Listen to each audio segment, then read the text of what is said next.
What is a differential and how does it work? How does this simple feature make an ordinary differential 10 times cooler? And what does any of this have to do with LSD? To answer all of these questions, we must first build a working model.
Before continuing to the assembly phase, I'd like to explain exactly what these ingenious contraptions are designed to do. Let's say you're driving your car and you want to make a turn. By looking at these two lines, you can probably tell that the two rear wheels both travel a different distance when making a turn. They both have to spin at different speeds. However, this is not all that easy to do when you want to power the wheels with your engine. The differential is what solves this problem by turning each one of the two wheels just the right amount. This prevents your tires from wearing down quickly and your car from losing traction in the corners.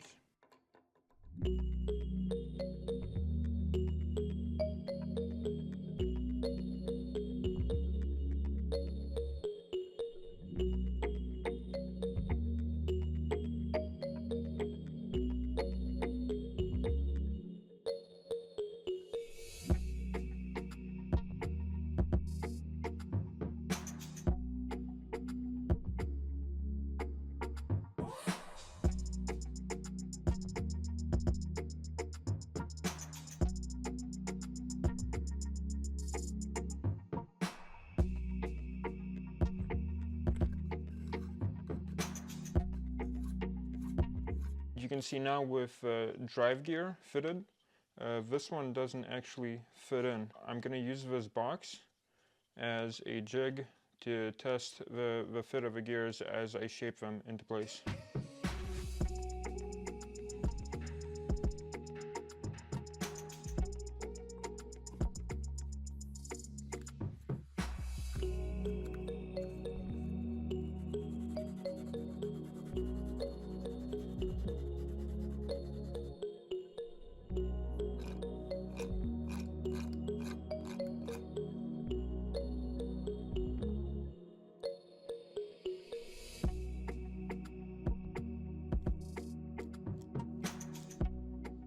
It's also fun to see just how much a little bit of practice makes you improve. This is the differential I built last year for my old car.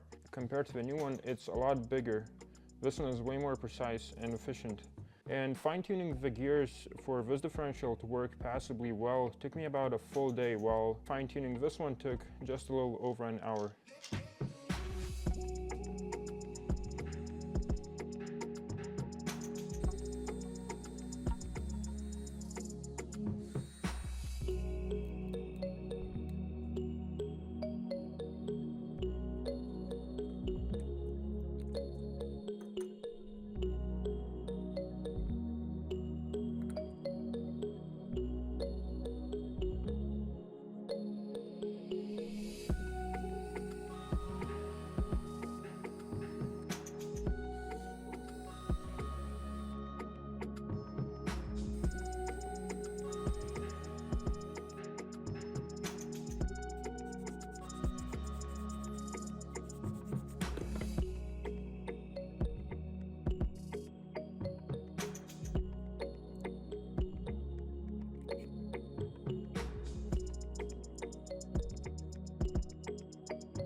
probably will have noticed that this new differential has some extra pieces that weren't featured in the previous version. Some of you may think these are here to turn this thing into a limited slip differential, also known as an LSD. But that is not the case. A limited slip diff uses two multi-plate clutches likewise that I've seen here.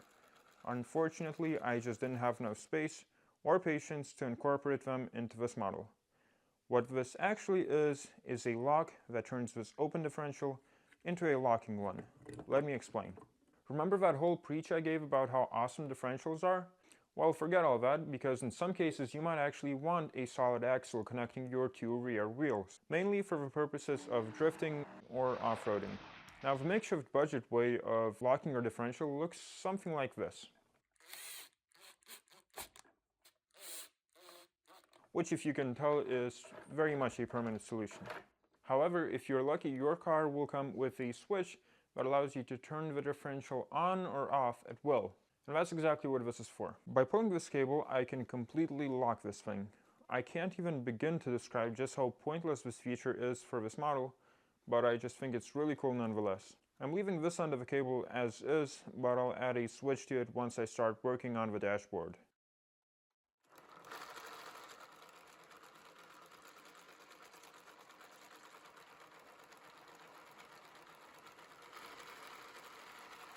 Right now I can easily stop either one of the two axles from spinning, meaning that the differential is working as it should. But whenever I pull on the cable, the whole mechanism turns into one solid piece.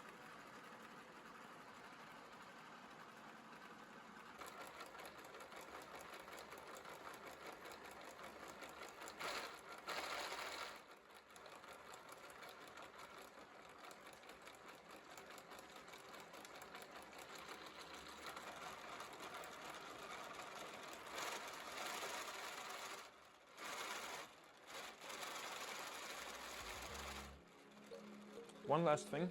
A couple months ago I set a very ambitious goal of reaching 50,000 subscribers before my birthday. And my birthday is currently just one day away from now, and the channel just surpassed 100,000 subscribers. So thank you very much for basically making my childhood dream come true. I won't make any promises now, but I will say that I have some really exciting video ideas planned for you that I think you'll enjoy.